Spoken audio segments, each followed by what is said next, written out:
supaya dia lebih rajin pergi ke sekolahnya. Ya, siap? Kemudian kalian alat tulisnya sudah siap, kemudian bajunya sudah rapi, semuanya sudah rapi, berarti kalian sudah siap untuk mengikuti pelajaran bahasa Indonesia ya. Nah, kemudian untuk pertemuan sebelumnya kalian belajar materi mengenai apa? Ya, teks pidato. Ya. Kemudian yang kemarin sudah dipelajari bentuk teks pidato itu apakah membuat atau menganalisis atau apa? Membuat. Ya, membuat kemudian Dipraktikkan di depan kelas. kemudian apa nih manfaatnya yang kemarin setelah kalian mempraktikkan sebuah teks pidato di depan kelas? Ya, betul, bisa percaya diri berbicara di depan. Nah, kemudian untuk tujuan pembelajaran hari ini kalian harus mampu menganalisis unsur intrinsik dari teks cerita pendek. Jadi hari ini masuk pada bab selanjutnya yaitu mengenai cerita pendek. Untuk selanjutnya kita akan mengamati video mengenai cerpen.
Oke ya, selesai.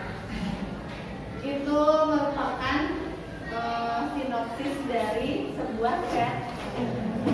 Ibu bertanya, siapa yang tahu apa itu yang dimaksud dengan cerpen? Boleh? Menurut saya cerpen itu adalah suatu karya sastra dalam bentuk tulisan yang mengisahkan tentang kehidupan. Ya, betul. Suatu karya sastra yang di dalam itu mengisahkan tentang cerita fiksi. Cerita fiksi itu adalah cerita yang tidak sebenarnya terjadi. Kemudian ada yang mau mengungkapkan lagi cerpen itu apa? Boleh, Dimas?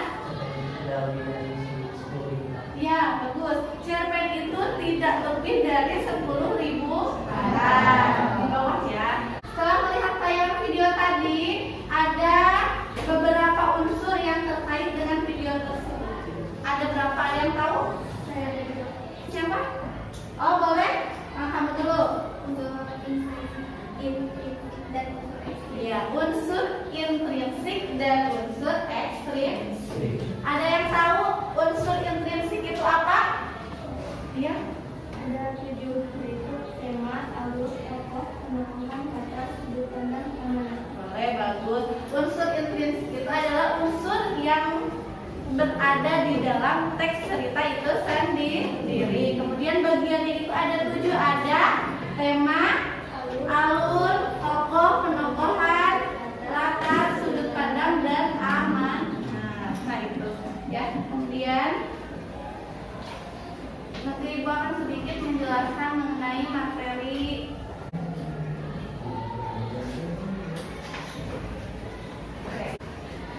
Pengertian dari cerpen. Cerpen itu adalah karya sastra dalam bentuk tulisan pendek yang mengisahkan sebuah cerita fiksi. Tadi sudah dikatakan sama Yunita, itu betul sekali.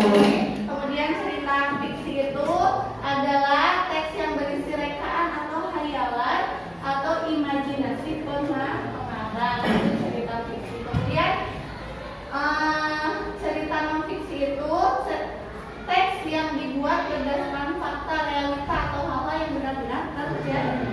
Hal yang ada di dalam teks cerpen itu bentuknya cerita fiksi ya, hayalan. Kemudian tadi sama apa yang dikatakan oleh Dimas, benar, penulisan isi cerpen itu biasanya tidak lebih dari 10.000 kata. Kemudian unsur intrinsik cerita pendek itu ada 7 ya. Yang pertama tema, kemudian yang kedua, ketiga, 4, 5, 6, 7, itu unsur intrinsik cerita pendek. Ada 3 jenis watak dalam cerita pendek. Apa saja? 1, protagonis, antagonis, antagonis. Kalau protagonis itu adalah tokoh yang memiliki sifat baik. Kalau antagonis, tokoh yang memiliki sifat bertentangan dengan tokoh protagonis. Berarti kalau pertentangan berarti itu sifat ya, berarti sifat yang buruk. Kemudian yang ketiga ada cerita itu tokoh pemenang. Jadi ada 3 ya watak dari cerita pendek itu.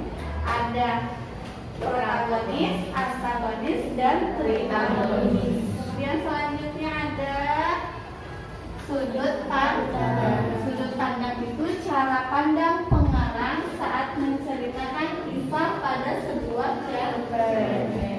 Ada 2 bentuk sudut pandang ya dalam sebuah cerpen itu. Yang pertama sudut pandang orang pertama, kemudian yang kedua sudut pandang orang kedua. Ada yang bertanyakan?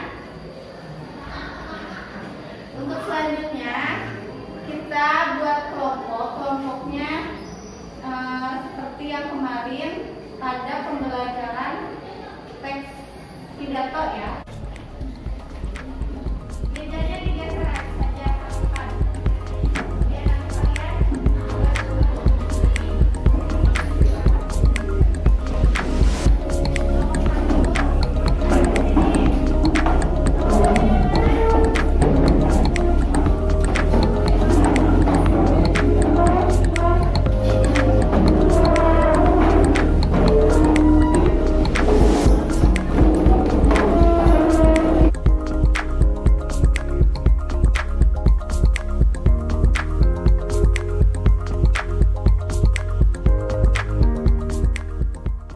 sudah ya berkelompok dengan teman kelompok. Ya. Nanti kalian akan mengerjakan tugas untuk mengidentifikasi unsur pembangun cerita dari teks cerpen ya. Nanti ibu berikan lembar kerja sama teks cerpennya, kemudian nanti kalian kerjakan ya. Untuk tugasnya itu petunjuknya nanti kalian baca dulu teks cerpennya, kemudian setelah itu identifikasi unsur pembangun intrinsiknya yang tadi yang 7 ya, tema, tokoh, alur, penokohan, sudut pandang, latar, dan amanat. Kalian identifikasi di lembar jawaban yang sudah disediakan oleh ibu ya. Paham? Ada yang bertanyakan?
Tema atau gagasan pada cerpen wanita berwajah penyok karya Leti Kumala yaitu seorang gadis yang merasakan kesedihan dan kesepian karena harus dikucilkan serta dipasung oleh keluarganya.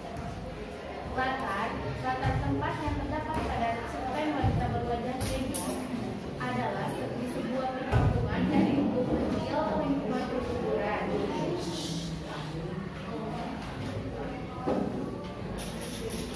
Alur pada cerpen wanita berwajah penyok karya Leti Kumala adalah alur mati. Seperti pada kutipan tersebut, namun semakin hari bentuk wajah bulan semakin sempit dan cekung. Dipandang pada cerpen wanita berwajah penyok ini adalah orang ketiga atau penulis tidak terlibat langsung pada cerita tersebut.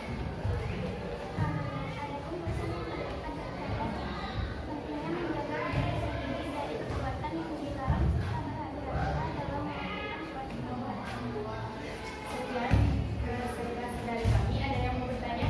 Silakan, ada yang mau bertanya? Boleh?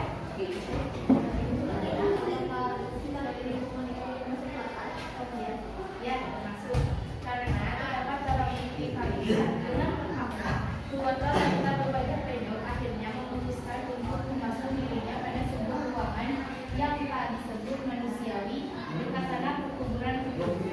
Sejak saat itu wanita berwajah penyok tinggal di dalamnya. Tapi seluruh kecil yang ada di perkuburan itu termasuk latar tempat. Tadi tidak dijelaskan oleh kelompok satu ya. Silakan, ada yang mau bertanya lagi? Boleh, kelompok kunci. Apakah bukti pendukung dari latar tempat yang digunakan dalam cerpen tersebut? Karena tadi tidak dijelaskan oleh